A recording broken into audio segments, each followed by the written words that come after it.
Assalamualaikum warahmatullahi wabarakatuh. Innal hamdalillah nahmaduhu wa nasta'inuhu wa nastaghfiruh wa na'udzu billahi min syururi anfusina wa min sayyiati a'malina. May yahdihillahu fala mudhillalah wa may yudlil fala hadiyalah. Asyhadu an la ilaha illallah wa asyhadu anna Muhammadan abduhu wa rasuluh la nabiyya ba'dah. Allahumma salli wa sallim ala nabiyyina Muhammad sallallahu alaihi wasallam wa ala alihi wa sahbihi wa man sara ala nahjihi ila yaumiddin, amma ba'd. Ayol ikhwah, pagi ini kita akan mengkaji tafsir surat 6 ayat 109. A'udzu billahi minasyaitonir rajim. Bismillahirrahmanirrahim. Wa aqsamu billahi jahda aymanihim la in ja'athum ayatul la yu'minunna biha qul innamal ayatu indallahi wa ma yush'irukum annaha idza ja'at la yu'minun. Wa aqsamu billahi, dan mereka bersumpah demi Allah, jahda aimanihim, dengan sebenar-benar sumpah mereka. La in ja'at, isi sumpahnya, sungguh jika datang kepada mereka ayat, maksudnya mukjizat, la yu'minun nabiha, niscaya mereka sungguh akan beriman kepadanya.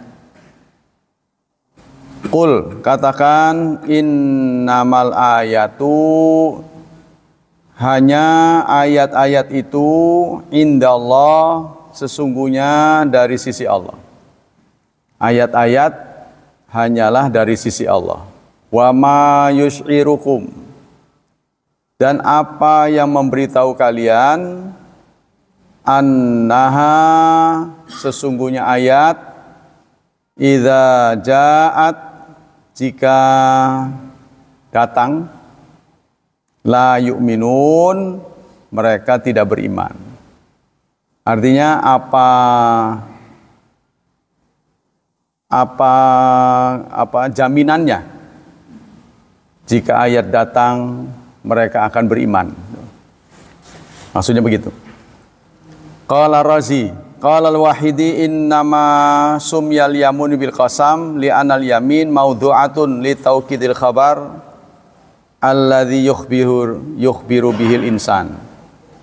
Sumpah disebut yamin. Yamin itu artinya tangan kanan ya. Yamin itu tangan kanan. Apabila seseorang menghadapi kenyataan, berita yang disampainya itu tidak yakin akan dipercaya oleh orang kedua, maka dia memberi tangan kanannya, berjabatan tangan ya, bahwa yang saya bawa itu benar. Itulah disebut dengan yamin. Imma musbitan li syai' wa imma nafian, karena berita itu boleh jadi menetapkan atau menafikan. Walam makanal khabar yadkhulu hasidq wal kidhb, begitu juga berita bisa benar bisa salah. Ihtajal mukhbir ila tariqin bihi yatawassal ila tarjihi janibis sidqi ala janibil kidhbi. Maka seorang pembawa berita memerlukan cara supaya lawan bicaranya itu percaya. Jadi kenapa perlu sumpah? Karena isi beritanya itu belum tentu dipercaya oleh lawan bicara.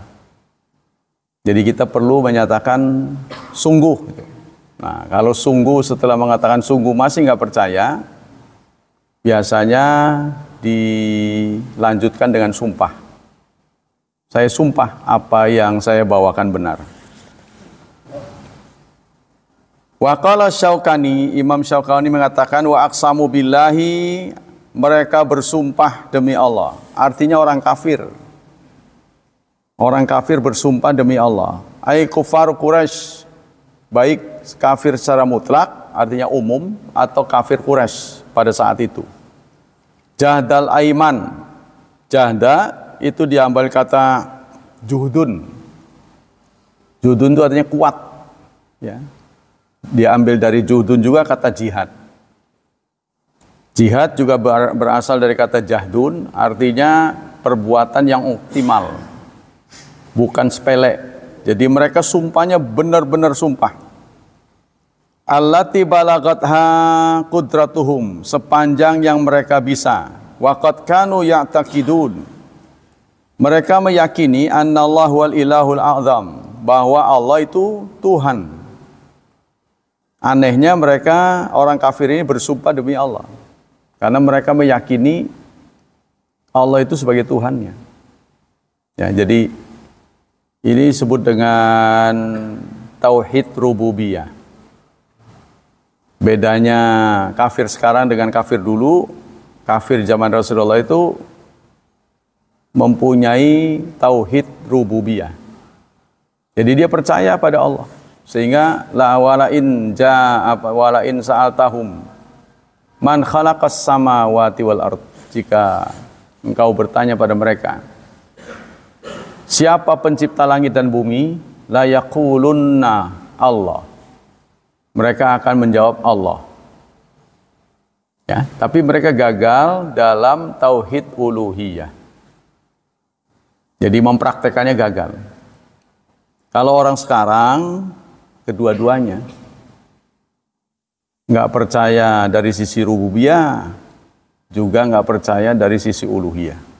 Jadi lebih parah daripada zaman jahiliyah. Wa qala al-Qurtubi jahda aimanihim ma'nahu bi aghladil aiman. Menurut Qurtubi, yang disebut jahda aimanihim itu dengan seberat-berat sumpah. Jadi sumpahnya benar-benar. Wa ta'aradahuna mas'alatun al-ihkami uzma wa hiya qaulu rajul al-aiman talzamuhu. Nah, kenapa sekarang aiman itu disebut dengan sumpah, qasam. Qasam kan ada bahasa Arab juga qasam. Qasam itu artinya kan bagian-bagian. Bagian-bagian, terbagi. Kenapa disebut qasam? Karena setelah meluas dua orang bersumpah, itu makin banyak pengikutnya. Jadi dihadapkan pada khalayak ramai. Kalau hanya dua orang itu namanya yamin. Kalau sudah qasam itu banyak orang. Jadi seseorang integritasnya diragukan atau isi beritanya diragukan. Ya, maka terjadilah qasam. Qasam itu melibatkan banyak orang. Jadi ada orang yang percaya, ada yang enggak, atas kebenaran sesuatu, ya. Sehingga kalau di kita ini namanya sumpah pocong, walaupun tidak ada syariatnya. Contohnya begitulah. Jadi saking suatu berita nggak dipercaya, masyarakat geger. Maka perlu apa orang ini benar apa enggak, atau mubahalah. Itu versi yang sumpah yang sudah terakhir. Sumpah juga masuk kategori sumpah. Mubahalah itu yang terakhir, yang paling berat. Nah, itu kenapa disebut qasam? Qasam itu kan bagian-bagian, karena masyarakat terbagi antara yang percaya dan yang tidak percaya. Si pembawa berita ini perlu meyakinkan semua orang agar yang dibawanya itu percaya. Nah, kali ini yang melakukannya orang Quraisy. Kafir-kafir Quraisy ini bersumpah di hadapan Nabi, minta, karena Nabi sering cerita tentang Nabi Musa, Nabi Isa dengan berbagai mukjizat. Mereka datang kepada Rasulullah, kenapa engkau juga tidak membawa mukjizat seperti mereka? Ya, jadi mukjizat, kejadian spektakuler yang melanggar kebiasaan. Apa yang kalian minta? Kata Rasulullah. Tanya Rasulullah. Kami minta sofa, bukit sofa berubah menjadi emas. Itu permintaan mereka. Maka Rasulullah pun berkoordinasi dengan malaikat Jibril. Lalu malaikat Jibril mengatakan, kau pilihlah mau dikabulkan atau tidak. Kalau dikabulkan, kemudian mereka tetap tidak beriman, maka akan turun azab. Kebiasaan Allah begitu. Ya, kebiasaan Allah itu kalau mereka udah ngeyel, minta, ya pilih. Ya, kalau dikabulkan sesuai dengan permintaan, ternyata nanti alasannya sihir lah apalah gitu, nanti akan turun azab. Ini yang membuat Rasulullah mundur. Ya, sebagai orang tentu yang membawa berita, orang nggak percaya kan pengenlah ada sesuatu supaya percaya gitu loh. Gimana caranya? Tapi itu Jibril memberitahu kalau mereka tidak percaya setelah turun mukjizat, disampaikan mukjizat, nanti akan turun azab. Kemudian ayat ini turun, wa ma yusy'irukum, apa jaminannya, annaha idza ja'at la yu'minun, bahwa ayat-ayat jika datang mereka tidak beriman. Ini memberitahu, malaikat Jibril memberitahu, walaupun ayat turun nanti mereka tidak akan beriman. Tuh, ini yang membuat Nabi kemudian mengurungkan, ya sudahlah jangan, biarkanlah mereka sadar. Itu. Jadi tentu saja dengan tidak adanya ayat, tidak adanya mukjizat yang nggak jadi turun, ini yang payah Rasulullah. Ya, karena mereka tidak mendapat bukti sehingga Rasulullah pasti digecek gitu istilahnya. Mereka ramai-ramai membuli Rasulullah, mana begitu. Nah, Rasulullah lebih memilih itu. Lebih memilih biarlah dirinya yang dihina, dijatuhkan, asal umatku tidak diturunkan azab. Nah, ini salah satu sikap ya, sikap tawaduk Rasulullah. Jadi kalau sampai turun azab, Rasulullah nggak tega gitu. Itu sebabnya ayat ini turun. Wa ma'a dzalika falaisa ma'luman annahum idza ja'atil ayat yu'minun wa yusaddiqun. Karena itu apabila mukjizat datang, pasti ada dua kemungkinan. Mereka percaya ya atau tidak percaya. Balil ghalib mimman hadhihi lahu la yu'min. Tapi biasanya mereka tidak percaya. Karena kepada Nabi Tsamud juga begitu kan, mereka minta mukjizat. Lalu diturunkanlah mukjizat onta. Onta yang bisa wujud tanpa jalan biasa, yaitu keluar dari batu. Ya, bukan melalui proses melahirkan gitu. Keluar dari batu, itu kan mukjizat. Karena mukjizat itu kan melawan kudrat singkatnya. Melawan kebiasaan, namanya mukjizat. Seperti air yang dipukul dengan tongkat Nabi Musa. Air itu kan benda cair. Kalau dipukul itu pasti kan muncrat. Ya, tapi justru mengeras sehingga bisa dilalui oleh Bani Israel. Ya, begitu juga ketika tongkat dilepaskan kemudian menjadi ular beneran, bukan ular biasa. Ini juga melanggar kebiasaan. Nah, maka turun ayat ini, wa ma yusy'irukum, dan apa yang memberitahu kalian bahwa ayat jika datang mereka tidak beriman. Apa jaminannya bahwa mereka pasti beriman? Apa jaminannya? Nah, ini ya, risikonya besar. Iya kalau beriman, kalau nggak beriman turun azab dan kesian gitu.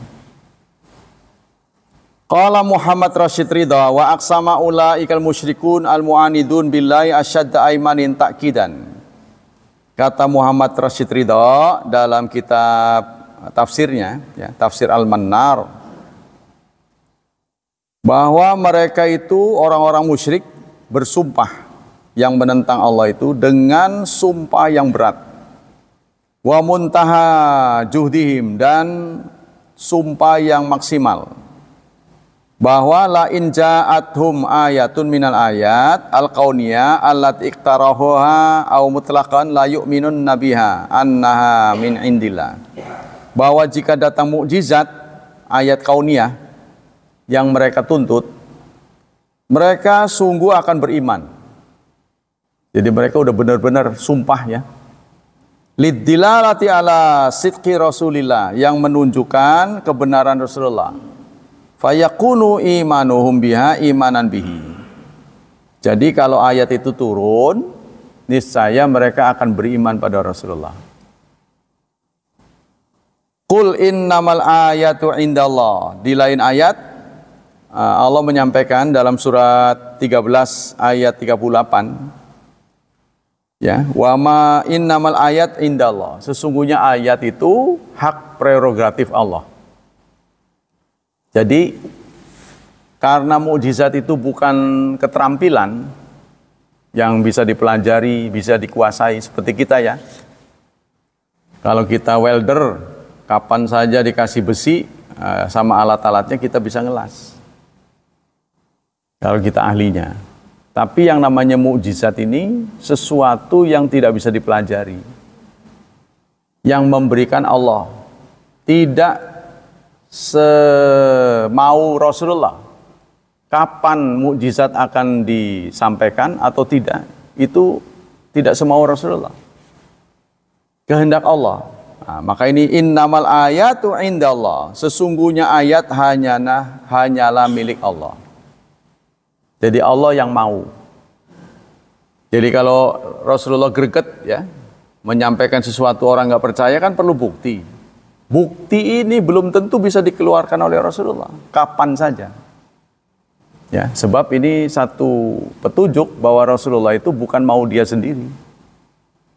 Ai qul ya ayyuhar rasul innamal ayatu indallah fahuwa wahdal qadir 'alaiha wal mutasarrif fiha. Artinya Allah lah sendiri, ya, Allah yang Maha Tunggal, yang qadir, yang mampu mengeluarkan mukjizat.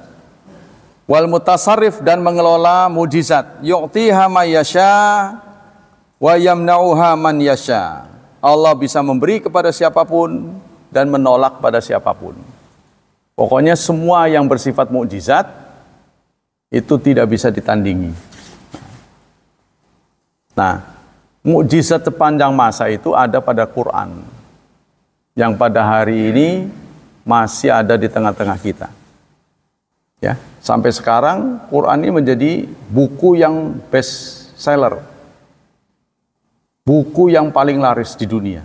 Tidak ada jumlah buku yang dicetak paling besar di dunia ini kecuali Al-Quran. Contohnya kita lah, ya. Di rumah kita ada 5 orang. Biasanya Qurannya juga 5. Ada nggak buku yang sama dengan Quran? 5 orang, bukunya 5. Ya kurang kerjaan namanya. Gantian aja biasanya. Tapi Quran tidak. Dan yang mempelajari Quran bukan saja orang Islam, tapi juga non-Muslim.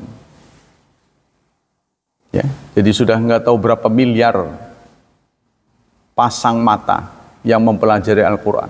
Sampai sekarang nggak bisa ditundukkan.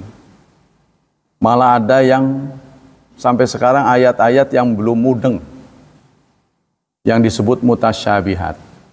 Nah, boleh jadi nanti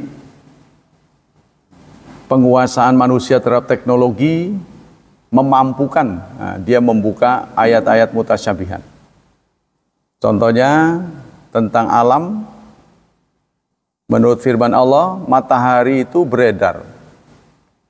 Wasyamsu tajri limustaqarrilaha, surat Yasin. Dzalika taqdirul azizil alim. Matahari itu beredar. limustaqarrilaha, pada garis edarnya. Itu adalah takdir Al-Aziz Al-Alim. Pengetahuan sampai sekarang belum bisa menetapkan bahwa matahari beredar. Matahari dianggapnya permanen sampai hari ini. Dan banyak lagi ayat-ayat yang belum difahami. Ada yang dulu nggak difahami, sekarang difahami. Contohnya, al-yauma nakhtimu ala afwahihim wa tukallimuna aydihim wa tashhadu arjuluhum bima kanu yaksibun. Pada hari ini kami bungkam mulut mereka. Tangan dan kaki mereka dipersilahkan bicara. Nah, kita belum sampai wafat, tangan sudah bicara. Cuma tinggal kaki aja yang belum. Nggak tahu kapan kaki bisa bicara. Ya, jadi sudah banyak era digital membuktikan kebenaran demi kebenaran Al-Quran yang dulu tidak pernah terkuak sampai hari ini. Ya. Sementara di Bible itu ada pernyataan bumi itu bulat. Di sana disebutkan bumi datar. Di periode tertentu ada pendeta yang menyatakan bumi itu bulat. Karena yang beredar itu nggak mungkin kotak. Kalau kotak pasti akan tergerus. Karena menyalahi Bible, maka pendeta itu dihukum mati. Dan hukum mati itu baru dicabut beberapa puluh tahun yang lalu oleh Katolik di Katolik Roma. Jadi minta maaf karena kesalahan menghukum. Ya, dalam Islam, insya Allah kepandaian untuk menelusuri alam semesta itu semakin ditumbuhkan. Dan banyak ayat-ayat. Kita kembali ke ayat. Wa ma kana li rasulin ayyatiya bi ayatin illa bi idznillah. Dalam surat 13 ayat 38 Allah menyatakan, tidaklah seorang rasul mendatangkan ayat kecuali seizin Allah. Ya. Jadi mukjizat kalau kita lihat semuanya super. Contohnya Nabi Isa diberikan mukjizat pengobatan. Jadi sesuai dengan zamannya, karena waktu itu manusia sangat terobsesi oleh penemuan kesehatan, maka tidak ada kemampuan di bidang kesehatan melebihi menghidupkan orang mati. Ya kan? Dokter mana yang bisa menghidupkan orang mati? Gak ada yang bisa. Kalau sekarang ada, waduh, kayaknya kaya raya itu. Sekelas dokter terawan aja yang bisa cuci otak ya. Udah laris manis, yang ngantri panjang untuk bisa cuci otak, sehingga terhindar dari stroke. Jadi kata motor mau urut kabel. Ya, dokter terawan itu adalah satu di antara ilmuwan yang langka. Nah, tapi kan dibully banyak orang. Wa masyiatuhu wa kamalu adab ma'ahu ta'ala ayyufawidha al-mara' fi dhalik. Tetapi Rasulullah memilih adab, memilih sikap beretika kepada Allah Subhanahu wa taala, karena Allah pasti benar. Yang diragukan ini umatnya. Kalau sampai nanti mukjizat datang mereka tidak beriman, tentu Rasulullah tidak akan tega melihat ya umatnya itu disiksa, akan dihancurkan oleh Allah. Nah, ini tidak tega sikap Rasulullah. Udah lebih baik mereka ingkar, biarlah beliaulah yang dijadikan target. Nah, jadi daripada dia puas ya dengan kebenaran yang didapat dengan mukjizat, tapi umatnya hancur. Wa ma yus'irukum annaha idza ja'at la yu'minun. Artinya annakum laisa lakum syai' min asbabi syu'ur. Tidak ada di antara kalian yang tahu terhadap urusan gaib. Alladzi la ya'lamuhu illa 'allamul ghuyub. melainkan Allah yang maha mengetahui yang gaib. Apa jaminannya kalau mereka didatangi mukjizat tidak ingkar? Nah, Allah memberitahu bahwa mereka akan ingkar. Sebab mukjizat Rasulullah sudah cukup banyak yang keluar. Di antaranya membelah bulan, ya. Membelah bulan, terus memperbanyak sumber air, ya. Memperbanyak makanan, itu sudah sering terjadi. Tapi ya orang nggak percaya susah. Ya, kalaupun Rasulullah bisa, tetap aja dituduhnya sihir. Wa huwa annahum la yu'minun in ja'atil ayat wal khitab lil mu'minin alladzi tamannau maji'al ayat la yu'minun. Artinya mereka tidak beriman jika datang ayat. Allah sudah memberitahu mereka tidak akan beriman. Wal khitab lil mu'minin. Khitab di sini ayat ini ditujukan kepada kaum mukminin alladzi tamannau maji'al ayat la yu'minu. Ayat ini ditujukan kepada kaum mukminin. Wa ma yusy'irukum. Apa yang menjadi jaminan kalian? Kalian dimaksud sini adalah kaum mukminin. Karena waktu itu sahabat Nabi sangat ingin supaya mukjizat itu turun. Kalau mukjizat turun, maka mereka akan serentak beriman. Kan senang tuh, ya. Didatangkan mukjizat, kemampuan Nabi, sikap spektakuler. Ya, begitu dia datang nanti mereka langsung beriman, kan demen tuh, jumlah temannya banyak. Tapi ternyata ayat memberitahu mereka tidak akan beriman. Ya. Wan nabiyyu ma'ahum, nabi bersama mereka. Wa qila lahum wahdahum wa yu'awidul awal riwayatu du'ai bidzalik wa riwayatu talabil qasam minhum la yu'minan nabiha.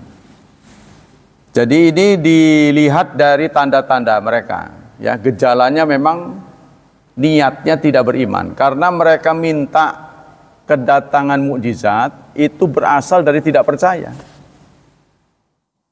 Jadi kalau itu keluar dari orang beriman sih boleh jadi benar, tapi ini mereka sejak awal sudah ingkar. Coba kalau benar mana, gitu kan. Nah, jadi udah ngeyel tadi. Jadi inilah yang disebut dengan emosi.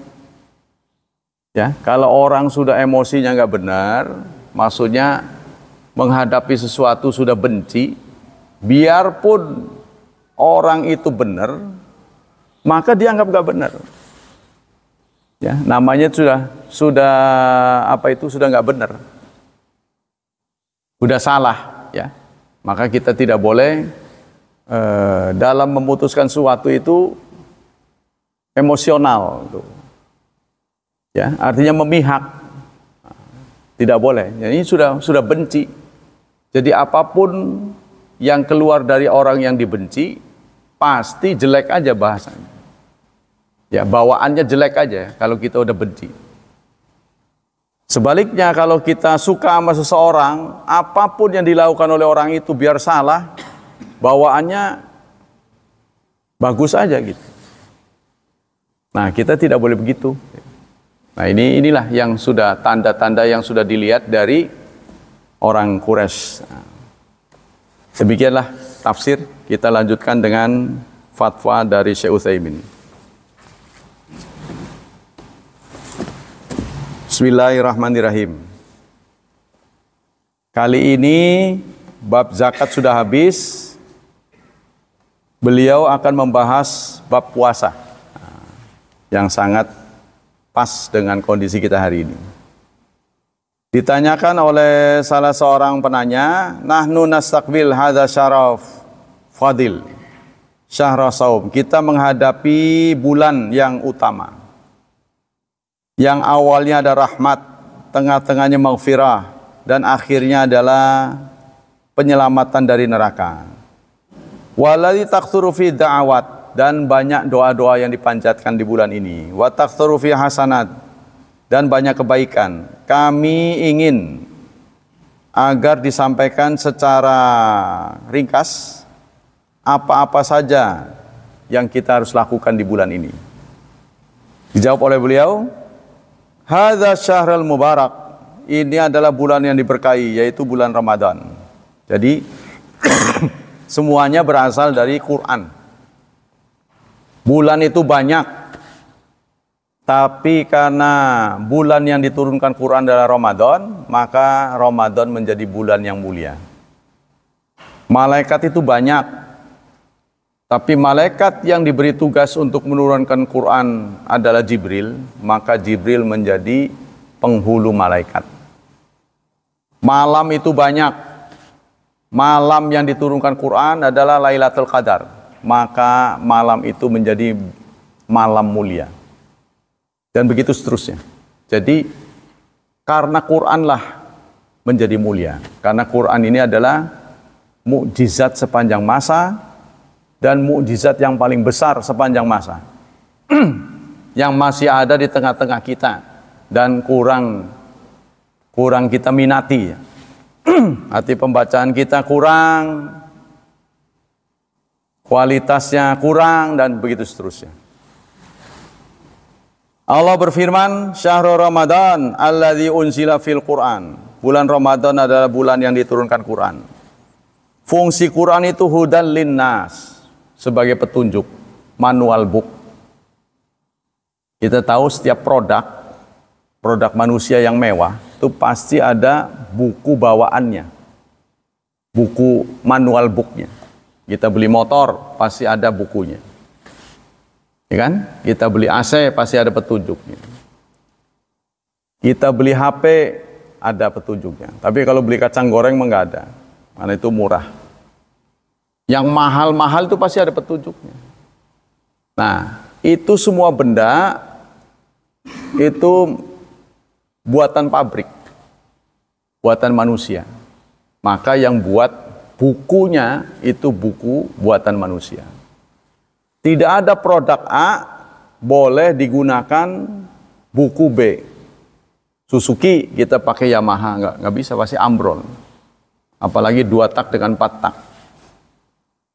Maka manusia adalah produk Allah, produk makhluk yang paling terbaik di dunia ini. Tidak ada makhluk terbaik lebih dari manusia. Ya.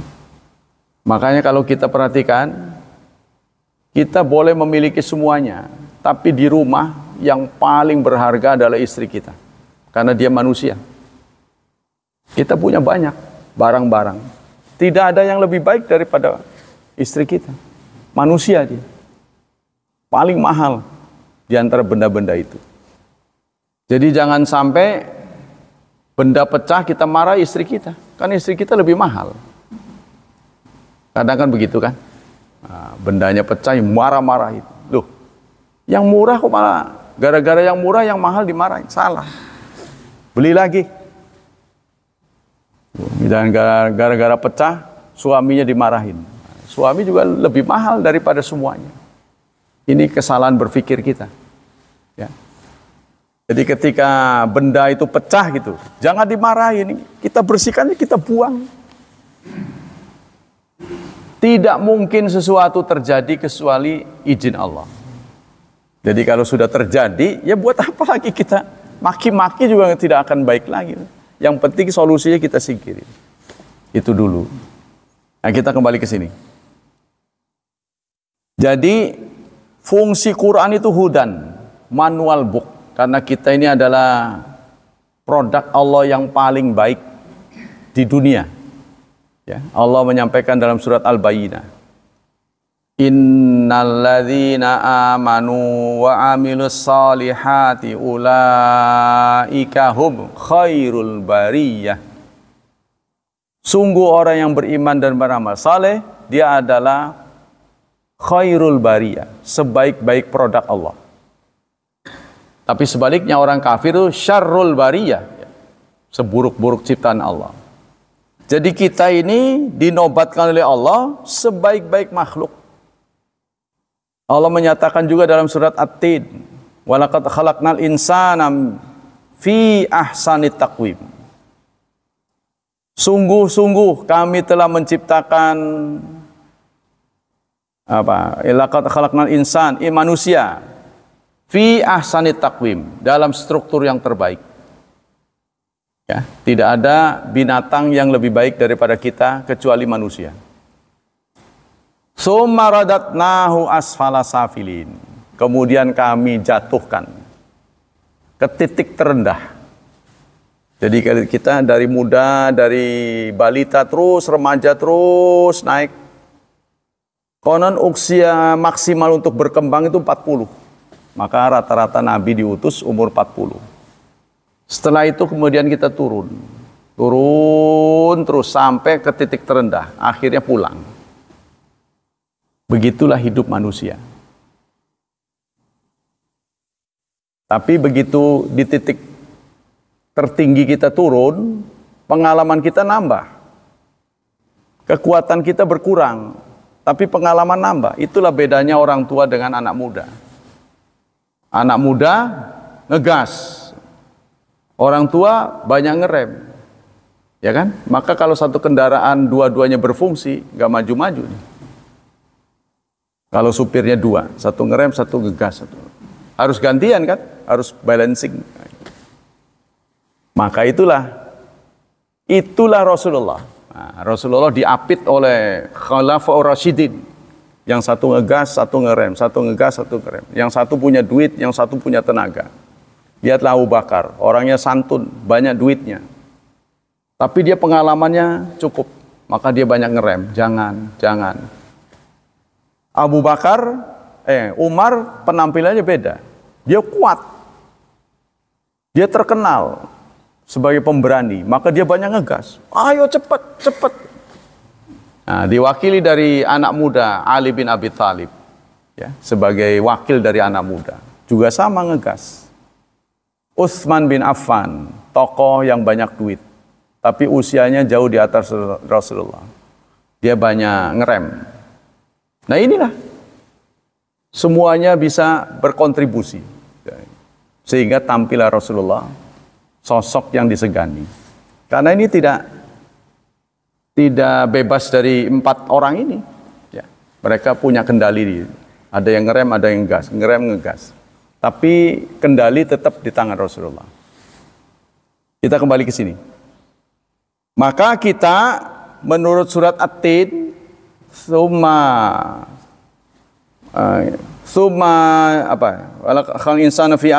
radatna asfala safilin. Kemudian kami jatuhkan ke titik terendah. Tapi anehnya ayat itu dicabut. Illal ladzina amanu wa amilus salihat. Penjatuhan ke titik terendah tidak berlaku untuk orang beriman dan beramal saleh. Lalu kita bertanya, apa benar? Memang apa yang dihadapi oleh orang yang beriman dan beramal saleh sehingga dia nggak jatuh? Kan kita sama aja, ya. Menginjak usia tua kan pendengarannya kurang, penglihatannya kurang, kekuatannya kurang. Tapi oleh Allah dicabut. Nah, yang tidak dijatuhkan itu adalah falahum ajrun ghairu mamnun. Pahalanya. Fisiknya tetap jatuh. Kita nggak ada beda dengan orang kafir. Kalau memasuki masa tua ya berkurang segala-galanya. Tapi pahalanya tidak berkurang. Para ahli mengatakan karena saat kita normal, kita membiasakan, merutinkan perbuatan-perbuatan baik. Ya, di masa mudanya sering berkunjung ke masjid, sholat 5 waktu, terus sholat rawatibnya, sholat malamnya, sholat duhanya.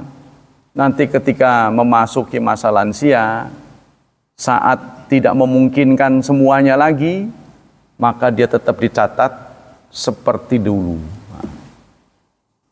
Maka Rasulullah pernah ditanya, ayu syai'in afdal ya Rasulullah, ayul a'mal afdal, amal apa yang terbaik ya Rasulullah? Rasulullah selalu menjawab, adwamuha, yang rutin, wa in qalat, meskipun sedikit.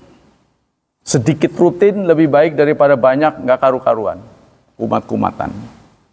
Kadang banyak, kadang nggak sama sekali, kadang 1, kadang 2, itu tidak baik. Bagusnya rutin. Kita kembali ke sini.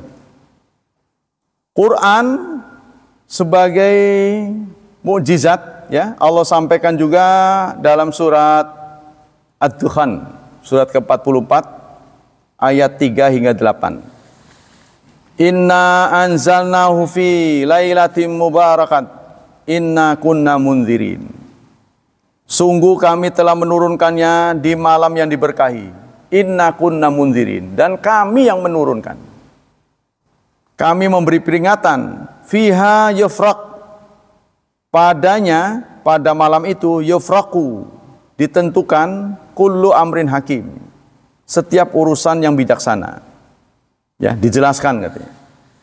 Amrom min indina, suatu perintah dari Allah. Inna kunna mursilin, dan kami yang mengutusnya. Semua itu Allah sampaikan rahmatan mir rabbika, sebagai rahmat. Ya, jadi turun Al-Qur'an, ya, itu dari Allah.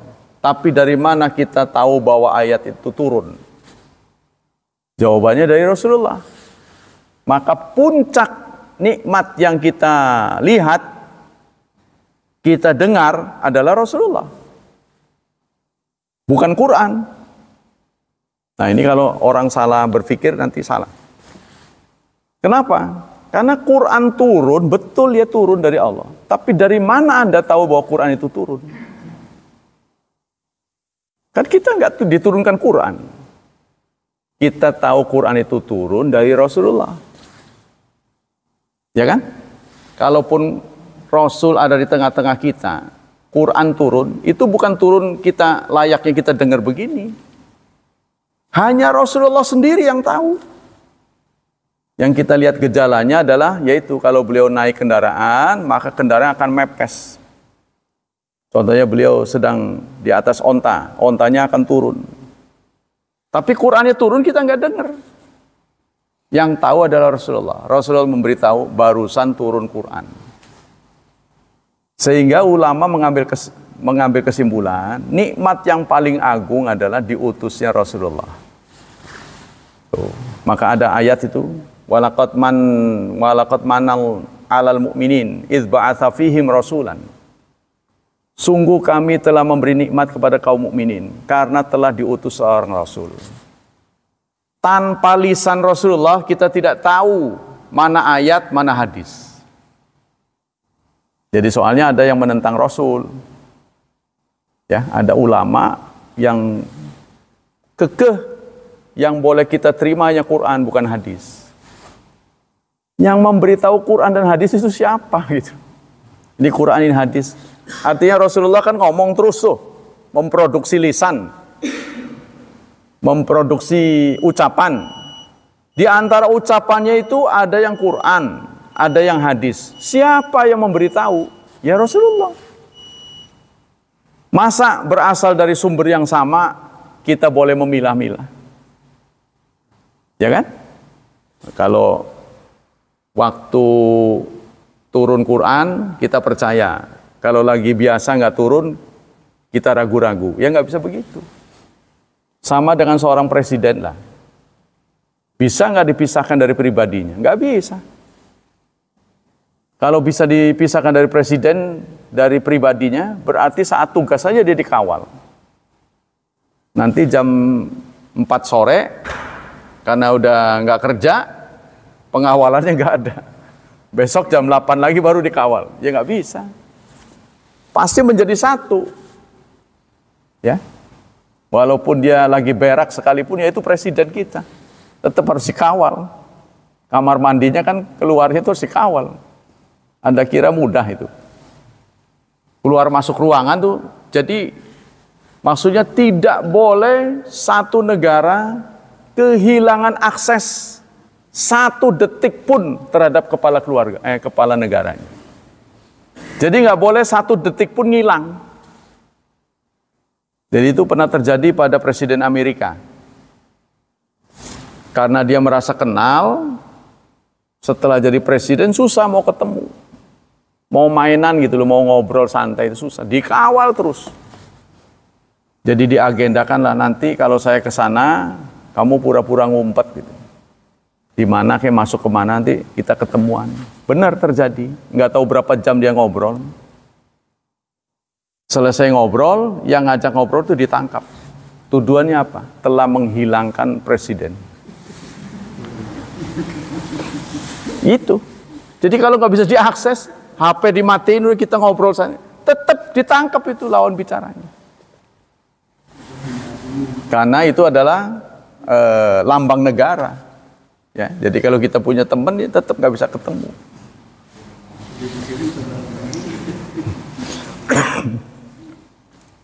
Nah, kita kembali ke sini. Semua itu karena rahmat Allah, maka Allah menurunkan Quran pada kita.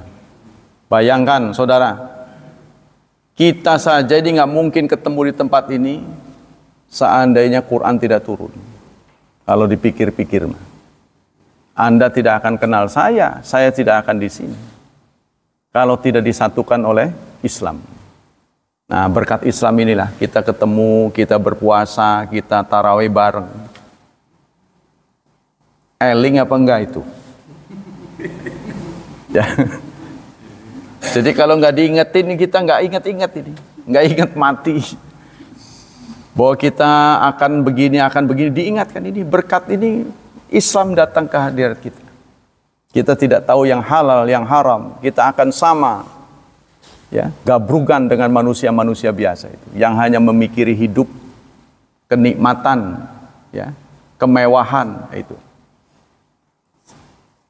Wa khasal ta'ala bi an farada siyamu ala hadil ummat wa ja'ala siyamu ahad arkanil Islam. Dan Allah telah menunjuk Ramadan ini, ya, agar dipuasai oleh umat ini. Dan menunjuk pula bahwa puasa itu adalah rukun Islam. Rukun itu artinya pilar. Jadi tidak mungkin sesuatu dianggap pilar kalau nggak penting. Jadi kalau bercanda itu tidak mungkin. Jadi puasa ini amat penting. Ya. Dengan ada puasa kita ada lebaran. Benar nggak? Coba sekarang saudara nggak puasa, lebarannya anyep, kata orang situ. Lebaran nggak ada artinya kalau nggak puasa. Nah, dengan puasa orang mudik. Berapa itu? Miliar. Ya, uang yang beredar karena Idul Fitri ini. Wah, itu katanya bisa kebeli Unilever berapa kali itu. Kalau mau dikumpulin, ya, nah itu. Tapi semua itu terjadi setiap tahun. Nah, ini berkat firman Allah Subhanahu wa taala. Lalu Rasulullah menyatakan, man sama Ramadan imanan wahtisaban ghufira lahu ma taqaddama min dzambi. Barang siapa yang sama, ingat soma, ada dua hadis, soma dan qoma. Soma artinya puasa, qoma artinya berdiri. Rupanya Allah merumuskan dari subuh sampai maghrib itu namanya soma. Kan? Dan kita dibayar, saudara, bukan hanya dari subuh sampai maghrib, tapi 24 jam. Tapi dari maghrib ke subuh namanya qoma. Nah, bukan koma sakit, bukan. Qoma. Jadi semua yang kita lakukan setelah maghrib, mulai dari iftar, kan sudah nggak puasa lagi, ya kan? Tarawih, terus sholat malam, memberikan apa itu, sahur, itu masuk kategori qoma. Nah, jadi kita dibayar dua, soma dan qoma, 24 jam. Apa nggak mawur itu, ya, pahalanya? Pantas saja orang mati syahid dikalahkan. Masuk ke surganya, kan pernah ada mimpi tuh, Tolha bin Ubaidillah, ya. Dua mu'alaf masuk Islam, yang satu mati syahid, yang satu belakangan. Kedua-duanya masuk dalam mimpi Tolha. Jadi bertiga ngumpul di gerbang surga. Ada malaikat datang, yang ditarik yang mati belakangan. Keluar lagi yang mati syahid. Yang ketiga, kamu mau belum? Si Tolha kan?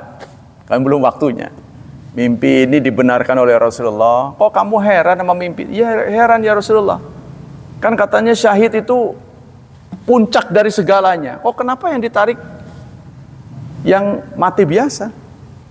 Iya, dia mati belakangan setahun kemudian, tapi waktu itu datang Ramadan, dia memperbaiki Ramadan. Singkatnya, atas Ramadan inilah gitu, dia bisa mengalahkan pahala syahid.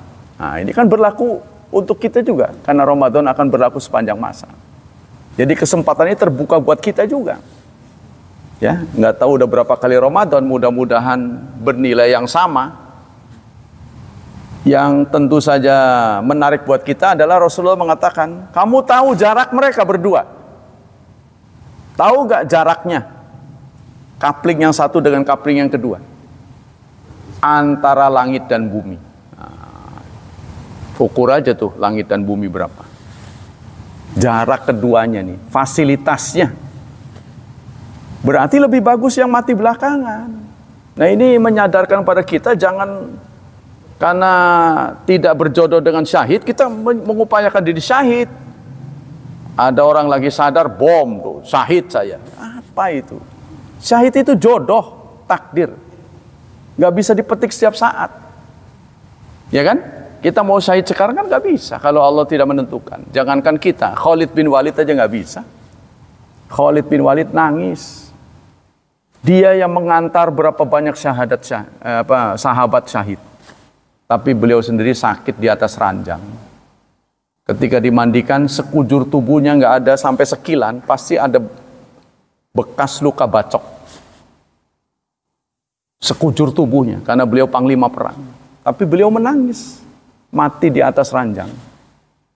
Jadi kalau belum waktunya nggak bisa.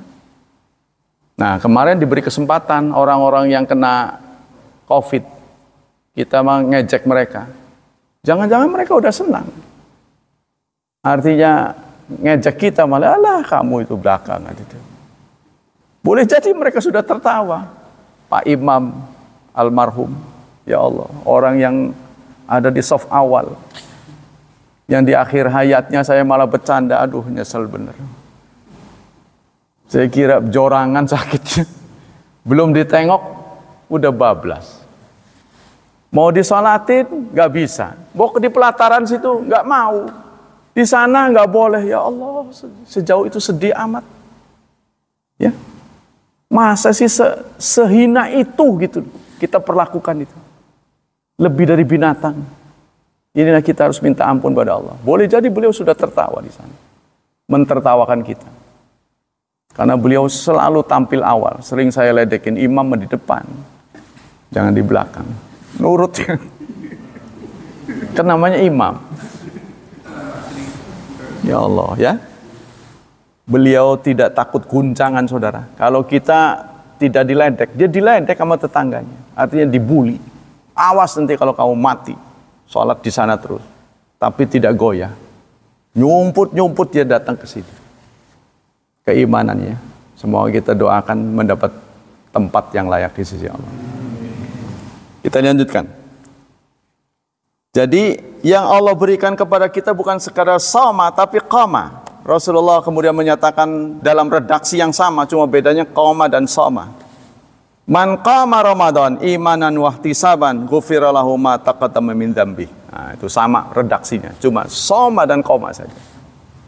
Walihadza syuri'al muslimin bi sunnati nabi ayyaqumu layali Ramadan jama'atan. Berbeda dengan hari-hari biasa, sholat malam itu sunnah berjemaah. Kalau Ramadan maka mendapat julukan baru namanya tarawih. Tarawih bukan dari Rasulullah, tapi supaya gampang nyebutnya. Sebab kalau nyebutnya nggak pakai tarawih jadi panjang. Sholat malam di bulan Ramadan kan panjang, sholat malam di bulan Ramadan. Tapi kalau sudah tarawih udah tahu, ya kan?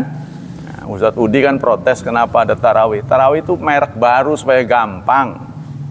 Sama dengan sholat syuruk, nggak ada dari nabinya. Gimana dipanggil duha? Ya duha di awal waktu kan panjang, duha awal waktu. Yang nggak keluar-keluar dari masjid kan panjang tuh, ya kata-katanya. Dengan disebut sholat isyraq, nah, orang udah tahu, yaitu sholat yang dilakukan orang yang diam di masjid setelah subuh, nggak keluar-keluar lagi sampai terbit matahari plus 12 menit, maka dia akan mendapat pahala umroh dan haji apa umroh saja? Umroh. Nah, disebut 3 kali. Tamah. Saudara tanya kepada KBIH, berapa harga umroh sekarang? Silahkan tanya. Mulai dari 31 sampai 35, tergantung fasilitasnya. Ini bisa didapat dengan sholat subuh, diam di masjid, Anda mau tidur, mau zikir, mau apa terserah, mau pakai bantal, dengerin saya nggak ada masalah. Saya hanya ngebantu saja supaya nggak jenuh. Sampai terbit matahari plus 12 menit, sholat 2 rakaat, dibayar segitu. Itu hari biasa, saudara. Di bulan Ramadan ada lagi, tidak terhitung. Karena itu langsung ditangani oleh Allah Subhanahu wa taala. Nah, itulah promosi dari Allah, bukan saya ya. Jadi nanti mintanya jangan ke saya. Semoga kita semua mendapat pahala sesuai dengan yang Allah janjikan, bahkan lebih besar lagi. Semoga Allah menyelamatkan kita dan semuanya dari wabah dan fitnah, dari syubhat dan syahwat. Semoga Allah mentakdirkan anak cucu kita menjadi hamba-hamba Allah yang salih dan salihat. Sesungguhnya Allah Maha Pengabul doa. Subhanakallah wa bihamdik, asyhadu an la ilaha illa anta, astaghfiruka wa atubu ilaik. Wassalamualaikum warahmatullahi wabarakatuh.